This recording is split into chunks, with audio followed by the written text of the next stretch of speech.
जय हिंद साथियों, मैं बबलू दाकर स्वागत करता हूं आप सभी का धरणीधर एग्रो क्लासेज के ऑनलाइन प्लेटफॉर्म पर। साथियों, आज हम चर्चा करने वाले हैं कृषि महत्व के जितने भी प्रमुख गण होते हैं उन सभी के बारे में हम आज चर्चा करने वाले हैं। आज का सेशन जो रहेगा वो काफ़ी इंपॉर्टेंट रहेगा। इससे पहले हमने कृषि महत्व के गण जो इंपॉर्टेंट थे उनमें से 4 गणों के बारे में हमने 4 ऑर्डर के बारे में हमने विस्तार से चर्चा की थी कि उनके अंदर मेन की पॉइंट क्या होता है, उनका नेचर ऑफ डैमेज किस प्रकार से होता है या फिर हानिकारक अवस्था क्या होती है, उनके मुखांक किस प्रकार के होते हैं, उनके जो हानिकारक अवस्था होती है वो कौन सी होती है, साथ ही साथ में उनके एग्जाम्पल कौन से थे। तो 1-2 एग्जाम्पल के बारे में भी हमने चर्चा की थी। और उनके जो पंख होते हैं उनके अंदर किस प्रकार की स्ट्रक्चर होती है या फिर उनके अंदर मेन जो पंख होते हैं उनमें रूपांतरण किस प्रकार का होता है, वो सभी के बारे में हमने लाइन टू लाइन उनके बारे में हमने चर्चा की थी।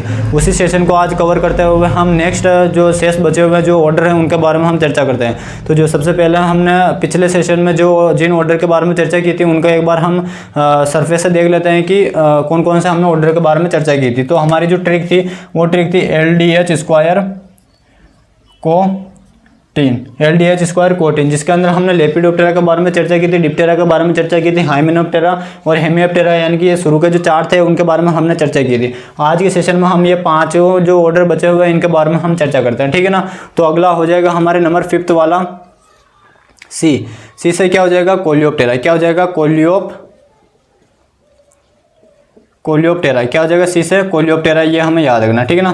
काफ़ी इंपॉर्टेंट है, एग्जाम के अंदर सीधे इससे प्रश्न आता है कि आपके जो फर्स्ट सेमेस्टर के अंदर एंटोमोलॉजी के अंदर जो एक टॉपिक दे रखा है, जितने भी कृषि महत्व के ऑर्डर होते हैं उनसे सीधे प्रश्न पूछा जाता है कि कृषि महत्व के किसी एक ऑर्डर का नाम लिखते हुए उसके जितने भी प्रमुख कृषि महत्व के कुल उनके बारे में विस्तार से लिखिए, ठीक है ना। तो अभी फिलहाल हम केवल जितने भी इसके कोलियोप्टेरा जितने भी ये ऑर्डर हैं उनके बारे में देख रहे हैं। उसके बाद में अगले टॉपिक के रूप में हम इन्हीं ऑर्डर को लेंगे, लेकिन इन ऑर्डर को हम पर्टिकुलर फैमिली के अकॉर्डिंग देखेंगे कि किस ऑर्डर के अंदर कितनी फैमिली को डिवाइड किया गया है और उन फैमिली के अंदर कौन कौन से इंसेक्ट आते हैं उनके बारे में हम चर्चा करेंगे, ठीक है ना।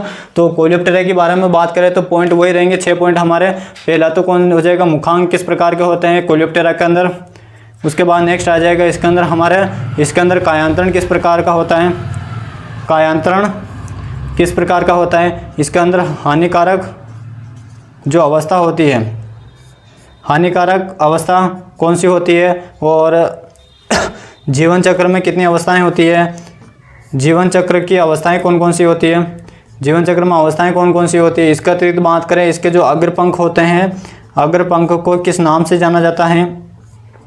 इसका अतिरिक्त बात करें इसके कुछ उदाहरण हो जाएंगे, ठीक है ना, इसके कुछ उदाहरण हो जाएंगे। तो बात करें सबसे पहले मुखांगों की, तो मुखांग की बात करें तो इसके जो मुखांग होते हैं वो होते हैं मुख्य रूप से हमारे बाइटिंग एंड च्यूइंग टाइप के, यानी कि कांटे और चबाने वाले मुखांग होते हैं। कायांतरण की बात करें तो इसके अंदर पूर्ण कायांतरण है, पूर्ण कायांतरण पाया जाता है। ये जितने भी चीज़ें मैं आपको बता रहा हूँ ये सभी की सभी चीज़ें मैंने आपको पहले से पढ़ाई हुई हैं, केवल उनका यहाँ पर रिवीजन हो रहा है। और वो जो चीज़ें हमने पढ़ी थी उनको सेपरेट हमने पढ़ा था, लेकिन यहाँ पर हम सभी चीज़ों को एक साथ में देख रहे हैं ताकि सभी चीज़ें हमारे एक साथ में आ जाए और हमारा जो कॉन्सेप्ट है वो और सुदृढ़ हो सके और अधिक मजबूत हो सके और एंटोमोलॉजी के अंदर हमारी जो पकड़ है वो और अधिक मजबूत हो सके, ठीक है ना। तो उसके बाद नेक्स्ट बात करें हम हानिकारक अवस्था की बात करें तो इसकी जो हानिकारक अवस्था होती है वो क्या होती है, लार्वा होती है। क्या होती है, लार्वा होती है। लेकिन याद रखना इसके अंदर जो हानिकारक अवस्था लार्वा होती है, लेकिन याद रखना जो लार्वा होती है, लार्वा को कोलियोप्टेरा के अंदर किस नाम से जाना जाता है, ब्रंग के नाम से जाना जाता है, या फिर इसको किस नाम से जाना जाता है, गर्भ के नाम से जाना जाता है। या तो फिर ब्रंग के नाम से जाना जाता है या फिर इसको गर्भ के नाम से जाना जाता है, ये हमें याद रखना है, ठीक है ना। और उसके बाद में नेक्स्ट आगे बढ़ते हैं हम, जो लार्वा जो होती है इसको ब्रंग व गर्भ के नाम से जाना जाता है।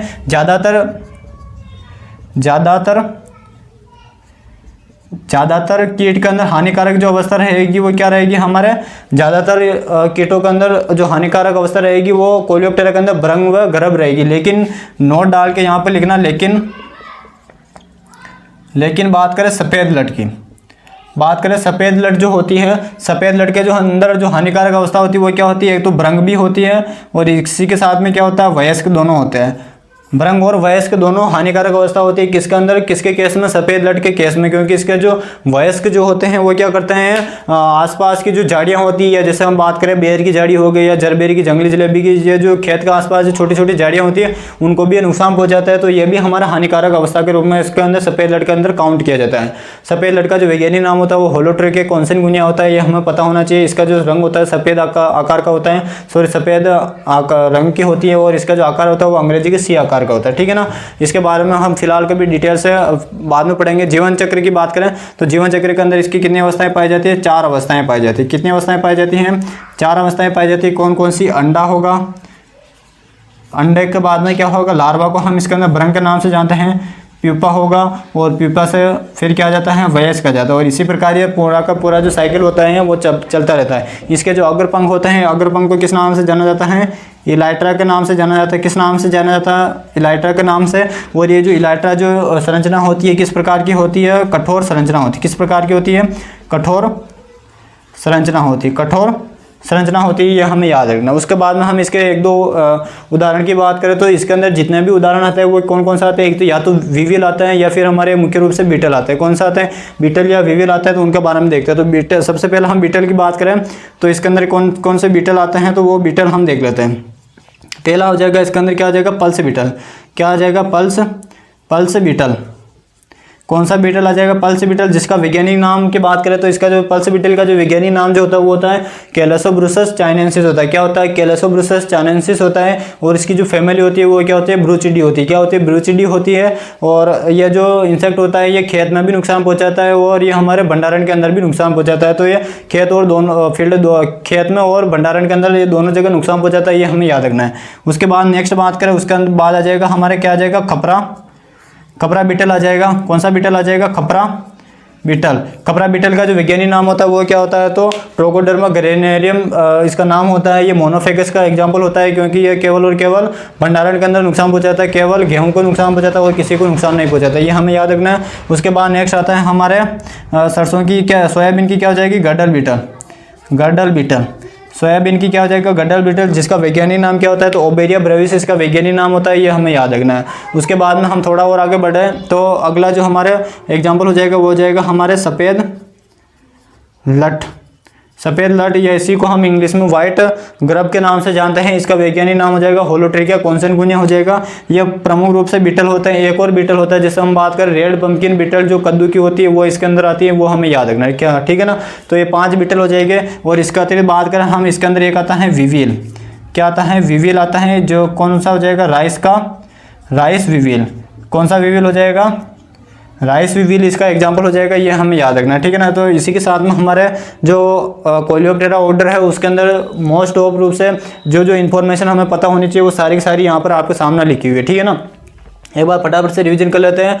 मुखांग बाइटे हैं, चुईमी टाइप के होते हैं, कायांतरण पूर्ण कायांतरण पाया जाता है, हानिकारक अवस्था होती है जो जिसको लार्वा होती है, लेकिन लार्वा को इसके अंदर भ्रंग या गर्भ के नाम से जाना जाता है। ज़्यादातर कीट के अंदर यही हानिकारक अवस्था होती है, लेकिन सफ़ेद लट के केस में इसके अंदर भ्रंग व वयस्क को काउंट किया जाता है, ठीक है ना। 2 प्रकार की होती है। जीवन चक्र के अंदर 4 अवस्थाएं पाई जाती है, अंडा, भ्रंग, प्यूपा और वयस्क। अग्रपंख को इलाइट्रा के नाम से जाना जाता है, जो क्या होता है, कठोर संरचना होती है। इसके एग्जाम्पल इंपॉर्टेंट है, बीटल, सारे बीटल आते हैं, पल्स बीटल, कैलसोब्रूसस चाइनीस हो गया, ट्रोकोडर्मा ग्रेनेरियम हो गया, गडल ओबेरिया ब्रेविस हो गया, सब होलोट्रिका कॉन्सेनगुनिया हो गया। विविल की बात करें तो इसके अंदर राइस विविल आता है, ये हमें पता होना चाहिए, ठीक है ना। और भी कई सारे इसके अंदर विविल्स आते हैं, कई सारे बीटल आते हैं, तो वो उनको हम जैसे स्केराबिड बीटल हो गया, तो वो सभी बीटल जब हम इसकी फैमिली के बारे में चर्चा करेंगे, कोलियोप्टेरा की, जैसे मैंने आपको बताया पल्स बीटल की जो फैमिली होती है, ब्रूचिडी होती है, उसके क्या कैरेक्टर होते हैं उसके बारे में देखेंगे। हम खपरा बीटल की जो फैमिली होती है वो डर्मेस्टिडी होती है, इसके क्या कैरेक्टर होते हैं उसके बारे में देखेंगे। सफेद लट की मेलेलोन्थिडी होती है तो इसके क्या कैरेक्टर होते हैं वो हम सभी देखेंगे।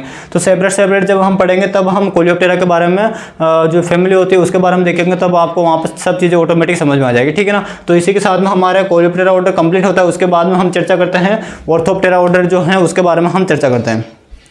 ऑर्थोप्टेरा ऑर्डर के बारे में हम चर्चा करते हैं। फटाफट से स्क्रीनशॉट लीजिए इसका।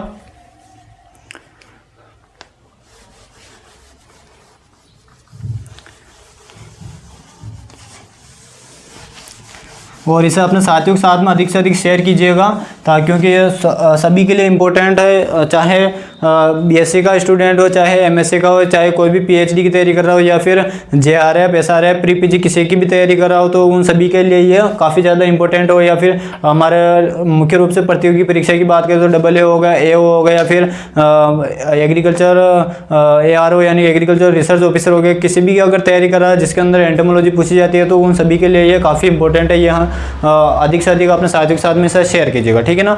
उसके बाद में आता है हमारा अगला ऑर्डर हो जाएगा नंबर 7 पर हो जाएगा, सॉरी नंबर 6 पर हो जाएगा। इसके अंदर ओ से हो जाएगा आर्थोप्टेरा।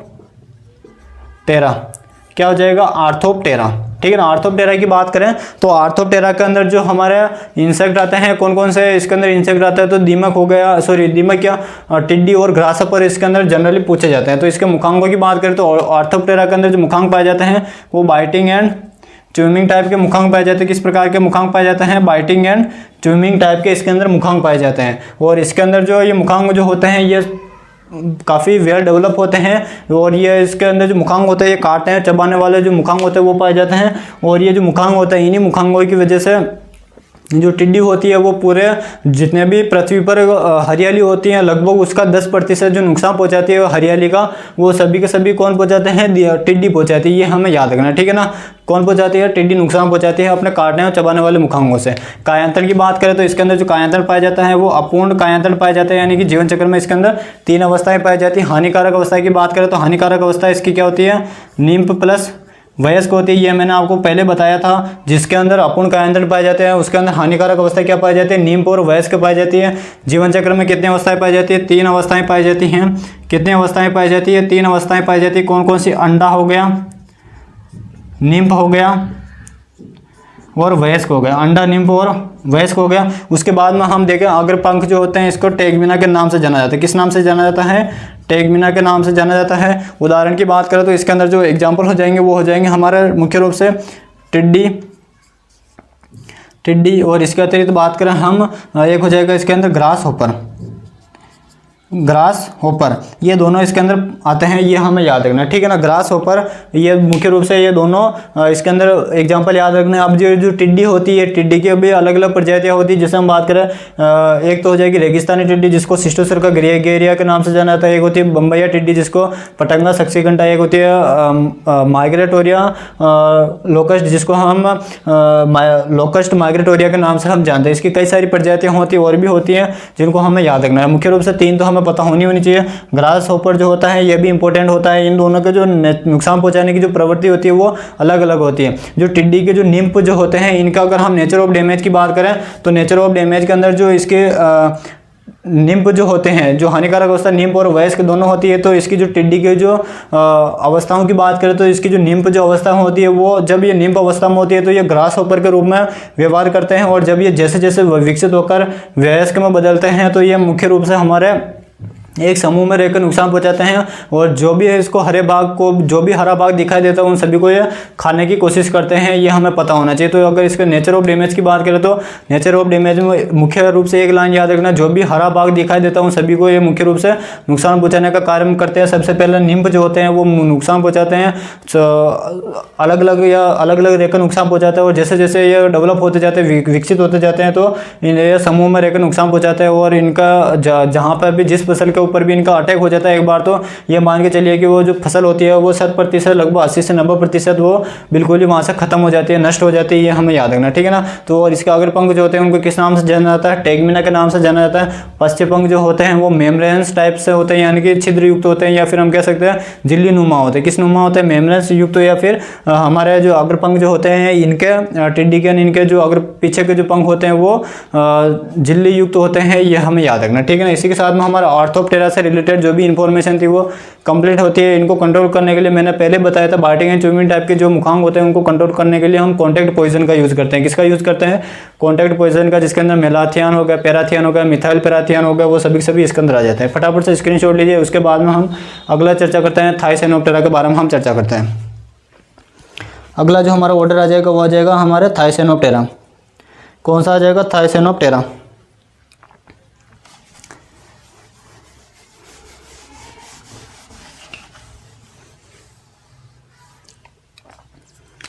नंबर 7 की बात करें तो नंबर 7 पर आ जाएगा कौन सा, थाइसेनोप्टेरा। कौन सा आ जाएगा, थाइसेनोप्टेरा, ठीक है ना। इसके मुखांगों की बात करें तो थाइसेनोप्टेरा के अंदर जो मुखांग पाए जाते हैं वो किस प्रकार के पाए जाते हैं, रेस्पिंग एंड सकिंग टाइप के पाए जाते हैं। किस प्रकार के, रेस्पिंग एंड सकिंग टाइप के इसके मुखांग पाए जाते हैं, ये हमें याद रखना है। उसके बाद नेक्स्ट बात करें हम इसके अंदर जो थाइसेनोप्टेरा के अंदर कायांतन की बात करें, कायांतन इतना इंपॉर्टेंट है नहीं। हानिकारक अवस्था की बात करें तो ये भी इतना इंपॉर्टेंट नहीं है। जीवन चक्र की बात करें तो ये भी इतना इंपॉर्टेंट नहीं है। अग्रपंख इसमें इंपॉर्टेंट नहीं है। इसका केवल एग्जाम्पल याद रखना है, थ्रिप्स। जो हमारे थाइसेनोप्टेरा जो होता है इसके अंदर कौन सा कीट आता है, तो वो आता है हमारा मुख्य रूप से क्या आता है, थ्रिप्स आता है। क्या आता है, थ्रिप्स आता है, जिसको वैज्ञानिक नाम की बात करें तो थ्रिप्स टेबेसाई आता है। और ये जो थ्रिप्स जो होती है ये मुख्य रूप से किसको नुकसान पहुंचाती है, तो ये हमारे एक तो मिर्च को नुकसान पहुंचाती है, एक प्याज को नुकसान पहुंचाती है और एक हमारे लहसुन को नुकसान पहुंचाती है थ्रिप्स। और इसका स्पीसीज के आधार पर इसका वैज्ञानिक नाम किया गया है थ्रिप्स टेबेसाई। एक ही याद रखना, थ्रिप्स टेबेसाई, एक ही इंसेक्ट याद रखना। थ्रिप्स इंपॉर्टेंट है, एग्जाम के अंदर पूछा जाता है। और इसकी अगर फैमिली की बात करें तो जो थ्रिप्स की जो फैमिली होती है वो क्या होती है, तो थ्रिपीडी होती है। क्या होती है, थ्रिपीडी इसकी फैमिली होती है, ये हमें याद रखना है। इसकी फैमिली क्या होती है, तो इसकी फैमिली थ्रिपीडी होती है, ये हमें पता होना चाहिए, ठीक है ना। इसी के साथ में थाइसेनोप्टेरा के अंदर केवल 3 बातें याद रखनी है। मुखांग रेस्पिंग एंड सकिंग टाइप के पाए जाते हैं। और इसके उदाहरण की बात करें थ्रिप्स हो जाएगा, इसकी फैमिली क्या हो जाएगा, थ्रिपीडी हो जाएगा। वैज्ञानिक नाम लिखना चाहो तो लिख लेना, थ्रिप्स टेबेसाई हो जाएगा। वैज्ञानिक नाम क्या हो जाएगा,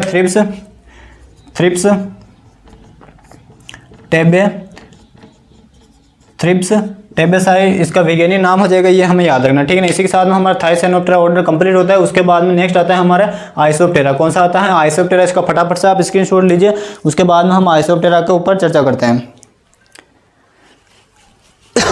आइसोप्टेरा के ऑर्डर के बारे में हम चर्चा करते हैं। आइसोप्टेरा के बारे में हम चर्चा करते हैं। अगला जो हमारा 8वें नंबर का जो ऑर्डर आ जाएगा वो आ जाएगा इसके अंदर आइसोप्टेरा। कौन सा ऑर्डर आ जाएगा, आइसोप्टेरा, ठीक है ना। कौन सा ऑर्डर आ जाएगा, आइसोप्टेरा। आइसोप्टेरा की बात करें तो इसके अंदर जो मुखांग पाए जाते हैं, मुखांगों की बात करें तो इसके अंदर जो मुखांग जो होते हैं वो किस प्रकार के होते हैं, बाइटिंग एंड च्यूइंग टाइप के मुखांग पाए जाते हैं। ज़्यादातर इंसेक्ट के अंदर जो मुखांग होते हैं वो बाइटिंग एंड च्यूइंग टाइप के मुखांग पाए जाते हैं। कायांतन की बात करें तो इसके अंदर अपूर्ण कायांतन पाया जाता है, यानी कि इनकम्प्लीट मेटामॉर्फोसिस होता है। हानिकारक अवस्था की बात करें तो इसके अंदर निम्नवयस्क इसके अंदर हानिकारक अवस्था होती है। और जीवन चक्र की बात करें तो जीवन चक्र हो जाएगा इसके अंदर 3 अवस्था में इसका जीवन चक्र पूर्ण होता है, जिसके अंदर अंडा, निम्फ और वयस्क आता है। अग्रपंख इसके अंदर इतना इंपॉर्टेंस नहीं रखते हैं। उदाहरण की बात करें तो इसके अंदर जो उदाहरण आते हैं वो कौन सा आ जाएगा, दीमक आ जाएगा। क्या आ जाएगा, दीमक आ जाएगा, ये हमें याद रखना, ठीक है ना। उसके बाद में थोड़ा इसके बारे में, दीमक के बारे में हम देख लेते हैं। जो दीमक जो होता है इसके अंदर क्या पाया जाता है, जो दीमक जो होता है ये इसमें क्या पाया जाता है, श्रम विभाजन पाया जाता है। क्या पाया जाता है, श्रम विभाजन, या फिर इसके अंदर क्या पाया जाता है, श्रम विभाजन पाया जाता है, जिसकी वजह से इसमें क्या होता है,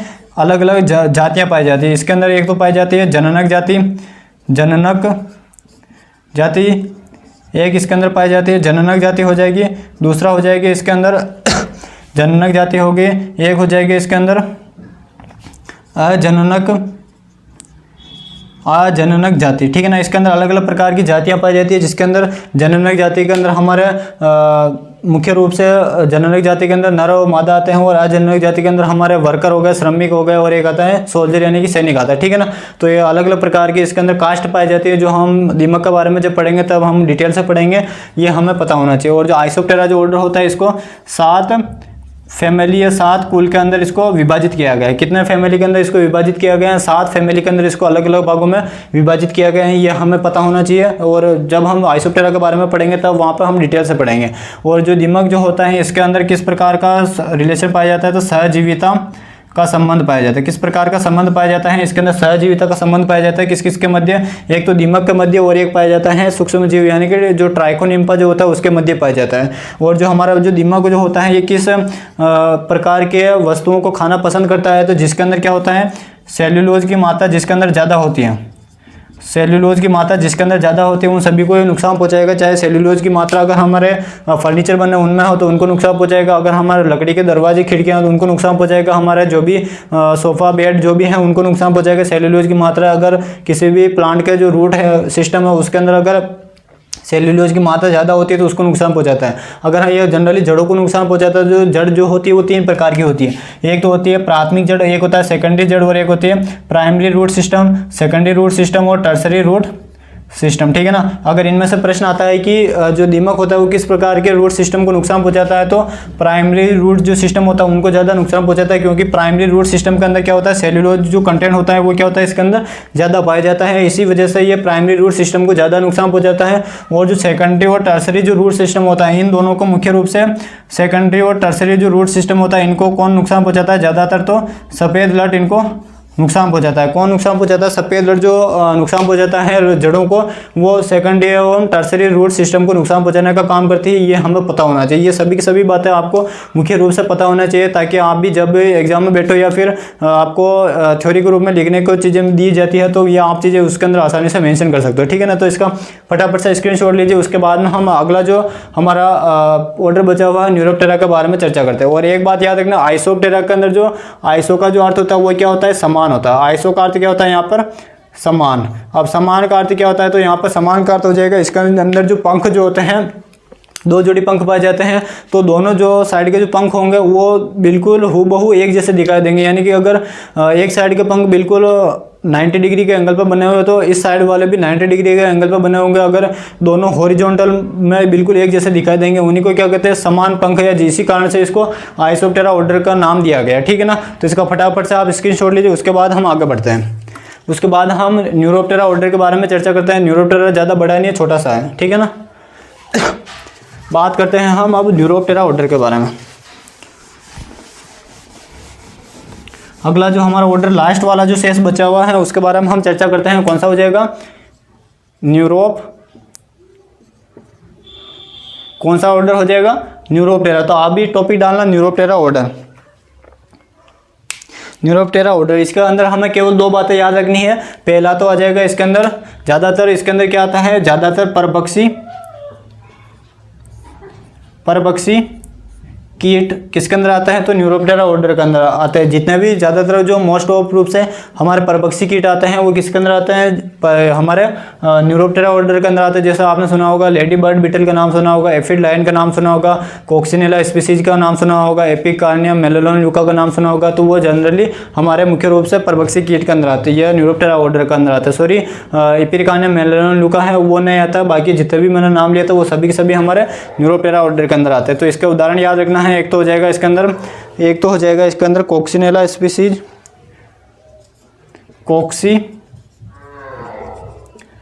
कॉक्सिनेला स्पीसीज, और एक तो हो जाएगा कॉक्सिनेला स्पीसीज और एक हो जाएगा क्राइसोपर्ला कार्निया। एक हो जाएगा कॉक्सिनेला स्पीसीज और एक हो जाएगा क्राइसोपर्ला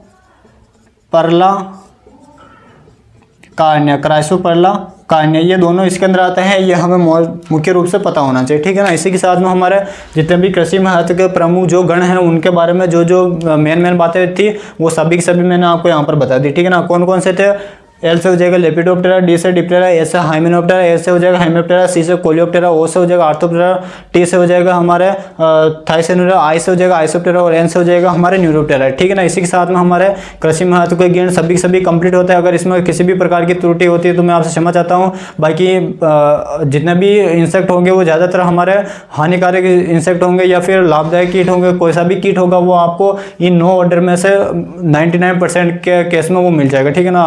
तो इसी के साथ में आज के सेशन हम यही कंप्लीट करते हैं। इसके बाद में नेक्स्ट सेशन में हम पर्टिकुलर जो ऑर्डर हैं इन सभी को सेपरेट पढ़ेंगे कि आइसोप्टेरा के अंदर कौन कौन से हमारे फैमिली आते हैं, कोलियोप्टेरा के अंदर कौन कौन सी फैमिली आती है, लेपिडोप्टेरा के अंदर कौन कौन सी फैमिली आती है। और सबसे पहले हम उन्हीं ऑर्डर को लेंगे जिनके अंदर मोस्ट ऑफ रूप से एग्जाम के अंदर सीधे प्रश्न आते हैं, उन्हीं के बारे में हम सबसे पहले पढ़ेंगे और बाकी को फिर हम एक एक करके उनको पढ़ते हुए चलेंगे, ठीक है ना। और आज का सेशन आपको अच्छा लगा हो तो अपने साथियों के साथ में ज़्यादा से ज़्यादा इसे शेयर करो। और अभी तक आपने चैनल को सब्सक्राइब नहीं किया है तो चैनल को सब्सक्राइब करें। मिलते हैं नेक्स्ट क्लास में, तब तक के लिए जय हिंद जय भारत।